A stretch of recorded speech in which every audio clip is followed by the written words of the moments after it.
When you're offered a perk or a trait or a new ability in a video game, generally you'd expect it to improve things for you, or at least make playing the game more fun, and possibly charged with a sexy will they won't they energy. I'm looking at you, mysterious stranger. I can fix him. However, some developers like to include perks that sound good or interesting or fun, but end up being no use whatsoever, and in some cases, actively make the whole game harder and worse for the unwise players who choose them. Here then are the 7 worst perks you must never take, no matter how perkless you're feeling. Enjoy, and beware some spoilers for the following games.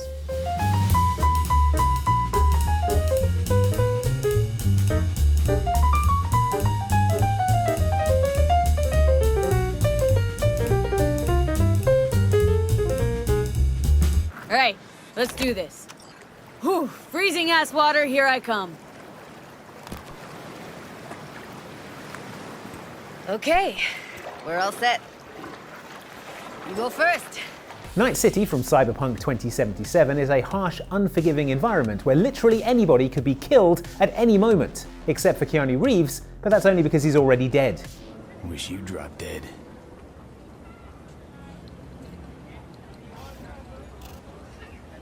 As such, you're going to want to make sure you're constantly leveling up your character, making them stronger, more deadly, and adding skills and perks to better help you navigate Night City's mean streets, without getting zeroed by some dwarf head chrome jock as you leave your con-apt. Honestly, this English to Cyberpunk dictionary is the best money I ever spent.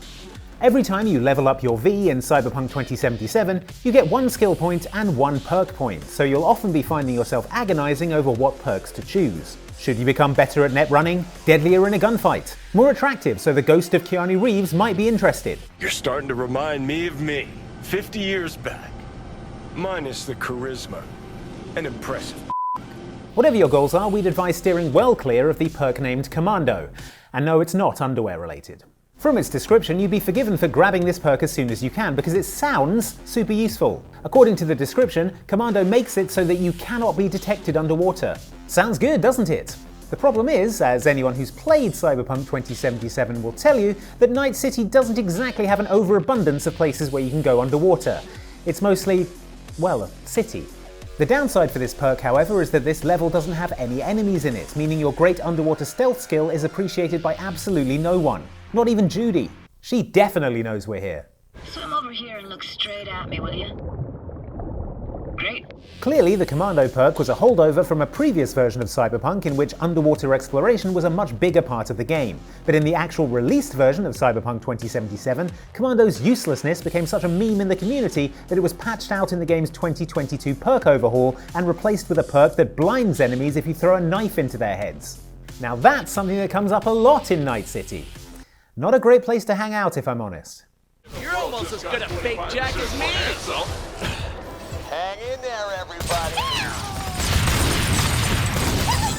Promotion time! We first got to know Handsome Jack as the powerful douchebag antagonist of Borderlands 2, in which he's the bemasked president of the Hyperion Corporation who wants you and your fellow Vault Hunters dead. Welcome to Pandora, kiddos. However, Borderlands the pre-sequel takes place before Borderlands 2, and in this illuminating bit of backstory, we learn that before he was Handsome Jack, he was in over his head Jack. Here, Jack is a low-level Hyperion programmer who you are working for as one of a selection of new Vault Hunters, including DLC character Jack the Doppelganger. Alright Jack, your first job is to clear the moon of baddies. This Jack was originally a man named Timothy, who agreed to have Jack's DNA spliced with his own so he could act as a body double. Not bad, Buttercup. I know it's tough out there in the job market, Tim, but there's got to be a better way. Jack the Doppelganger's action skill is summoning 2 holographic Jacks to fight for him, which raises the question why Handsome Jack needs a body double in the first place. I gave you a couple of digital decoys you can use to confuse the mouth breathers up there. However, Jack is nothing if not a hands-on employer, as becomes clear if you choose the Tier 3 skill named Inspire. Choosing this skill, according to its description in the menu, summons Jack Prime to occasionally inspire you with words of greatness.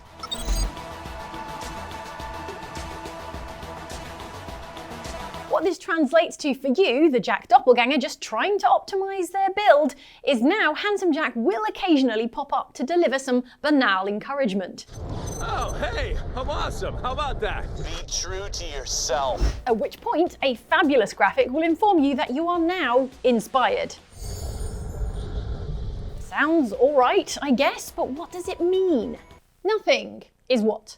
No stat boost, no XP multiplier, no temporary invulnerability. The inspired skill begins and ends with some helicopter management from your boss Jack and rainbow sparkles. Shoot for the moon. Even if you miss, you'll something stars. Damn, I gotta write this stuff down. Something stars. Actually, I tell a lie, that's not all you get with the inspired skill. You additionally get a shameful telling off when you die because Jack is all angry and disappointed. Nobody likes you.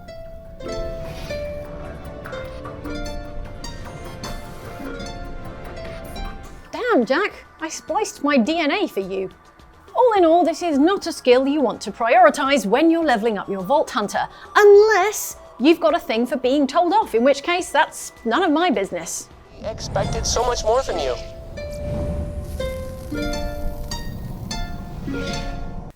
Hey, I don't judge. Mother. Get up or I'll come get you up, you slugabed. Hear that? You'd better not vex him. Now get up quick. Your breakfast is on the table. If you've watched a video or two of ours in the past, you'll be aware that Kingdom Come Deliverance is a hard game. You'll know all about the fact that food in your inventory can go off, that you can barely see anything at night, and that it's possible to die in prison before the prologue is even finished. For the love of God, let me out! Let me out!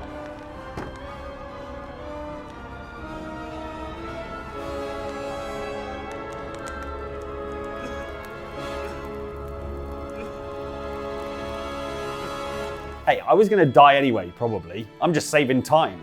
What you might not know is that for true masochists, Kingdom Come Deliverance has a hardcore mode, which ups the realism and therefore the difficulty even further. Which is a bit like ordering a Vindaloo curry and then deciding that what the flavour profile is missing is an entire pint of Tabasco sauce. When starting hardcore mode, and assuming that you don't die being born, which is legitimately a possibility, you are forced to select at least 2 negative perks. Many of these are plausible conditions that you'd be likely to find in the medieval era, like consumption or a tapeworm.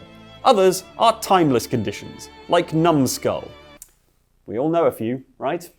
Most of these negative perks have an outsized effect in the early game and can be mitigated as you level up. One that you aren't going to be able to control is the negative perk called Somnambulant, which is a real fancy way of saying sleepwalker. This negative perk means that there's a chance that when you fall asleep somewhere, you'll wake up somewhere entirely different. That might be somewhere innocuous.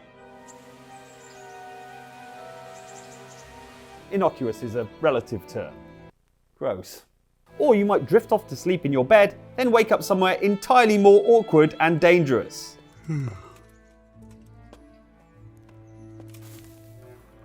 Like, for example, next to a bunch of hostile soldiers. Well, this is awkward and dangerous. Adding to the problem is the fact that in hardcore mode, there's no player map marker, and the only way to identify where you are is to look at your surroundings, so getting essentially teleported to a random location is a big issue. So if you're selecting your 2 negative perks in hardcore mode, maybe steer clear of this one, unless you're a real sicko and like the idea of doing a hardcore playthrough with all 9 of the negative perks selected. If there's one thing this Tabasco Vindaloo doesn't need, it's a ghost chili pepper garnish.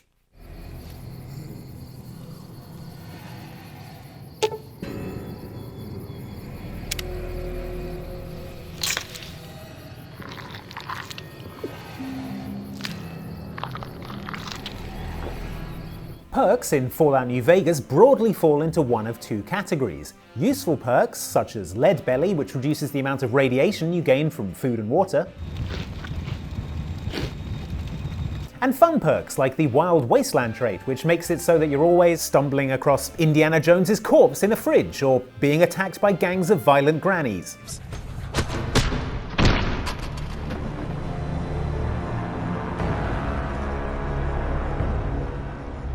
One category of perk you don't see very often, however, is useless perks, such as the one called In Shining Armor, added in the Dead Money DLC. Do this, I'll let you go. I'll let all of you go. This perk is supposed to add +5 to your damage threshold against energy weapons while wearing metal armor, and a further +2 damage threshold while wearing reflective eyewear or helmets. In reality though, thanks to a bug, what this perk actually does is nothing at all. Nice one, Bethesda. However, even worse than a perk that does nothing at all is a perk that does active harm to your game and character, and there's no clearer example of that than the perk Cannibal. As you may have guessed from the name, Cannibal lets you devour human corpses by going into sneak mode and chowing down on your recently departed foes.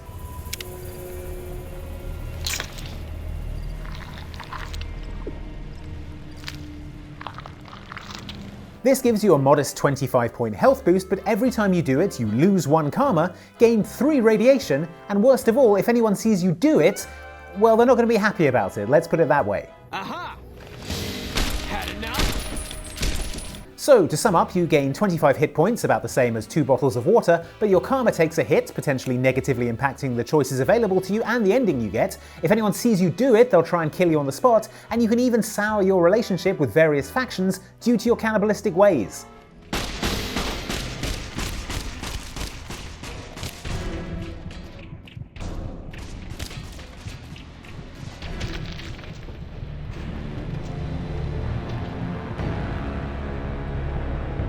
So on balance, yeah, I think I'll take the useless perk that does nothing.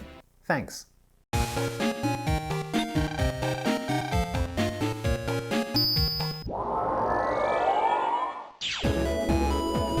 Unlike the early NES Mega Man games, which were action platformers, Mega Man Battle Network 3 is a tactical RPG in which you and Mega Man must unite against Dr. Wily, who is releasing an evil, chaotic version of the internet, which, because this came out in 2003, is different to the regular internet.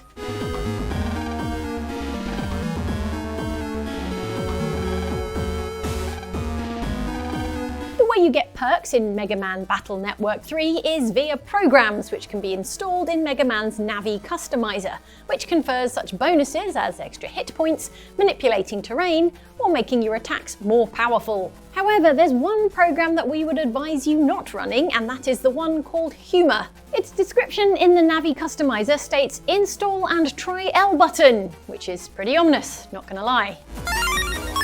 Usually, when you press the L button in Mega Man Battle Network 3, it lets you talk to Mega Man, who will give you gentle nudges as to what you're supposed to be doing, for if you are away from the game for an extended period of time, or are very bad at paying attention to the complex plot of Mega Man Battle Network 3. It's why I make myself helpful notes. But install the Humor program and these helpful hints will be replaced with the worst dad jokes in the history of mankind, as a humour algorithm turns Mega Man into a hacky comedian who'd be let go from a popsicle stick factory for having stale material, and probably for being a preposterously deadly super robot from the future as well.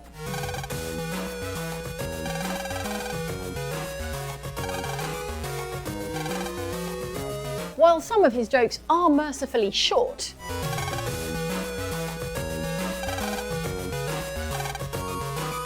others go on for what feels like an eternity.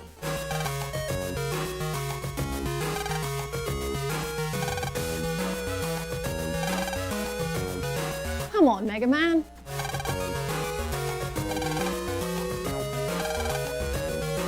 This punchline better be worth it.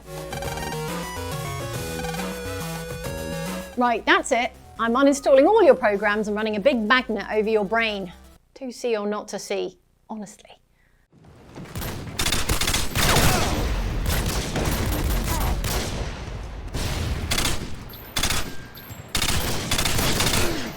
Hard as it is to believe, Call of Duty Modern Warfare 2 is now over 15 years old. Guess it's now just Call of Duty Warfare 2. And while it feels like not much has changed with the tried and tested Call of Duty formula in the last 15 years, when you go back and play Modern Warfare 2 multiplayer, which is still plenty active on Xbox Live, you realise how different things were back then. For a start, the bullets are a lot more lethal.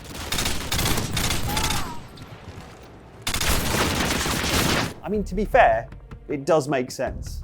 There are some elements of the gameplay that are just straight up less refined though. I'm talking specifically about the perk called Scrambler, which is unlocked early in the game alongside the Scout Sniper class. Free for all. On the face of it, Scrambler sounds quite useful. The idea is that any player in your vicinity will have their minimap scrambled, even if they're using the UAV kill streak, making it harder for them to pinpoint exactly where you are on the map. The problem, if you think about it for more than about 2 seconds, is that as soon as a player sees their minimap getting scrambled, they know that you're at least somewhere nearby. This is compounded by the fact that when a counter UAV is launched, the scrambling effect is instant and applies to the whole map.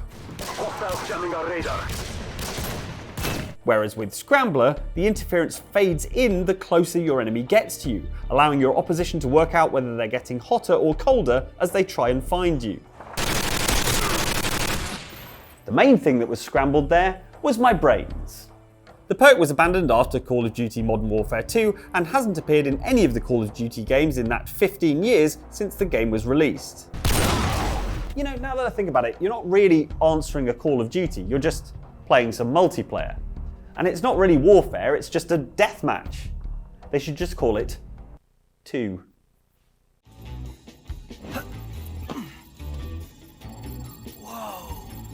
Crazy! Looks like we found our AI. This is a screensaver, Jay. Depending on whether or not you've got a sense of rhythm, Tango Gameworks Hi-Fi Rush is either an exhilarating rhythm-based action platformer, or an utterly baffling assault on the senses where it's impossible to tell what you're supposed to be doing.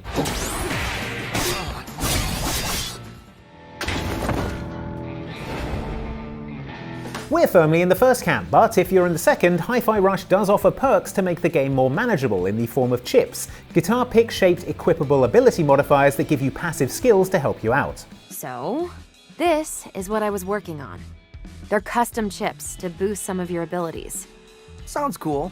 Whichever of these chips you choose to use, you're going to see a benefit from it, apart from one, and that is the deliberately vaguely named Rhythm Dodge Pull Cancel. This chip doesn't offer you a benefit at all, but rather takes away one of your abilities, namely the ability to magnetically pull power-up items towards you during a rhythm dodge. So why would this be included in the game? The answer is, apparently, to check you're paying attention. If you check the description for the Rhythm Dodge Pull Cancel chip, you'll see a note from your assist character Peppermint stating, "I wanted to check if you actually read these descriptions before buying these chips, so I made one that's basically useless. Let's see if you can pass this test, Chai." So this chip exists solely to punish people who just buy everything in the store and equip it thinking it must be useful without checking what it actually does, and what it actually does is make you have to walk all the way over to power-ups to pick them up. Thanks a lot, Chip. Is anyone else hungry, or is it just that I've said the word chips 20 times in the last 3 minutes?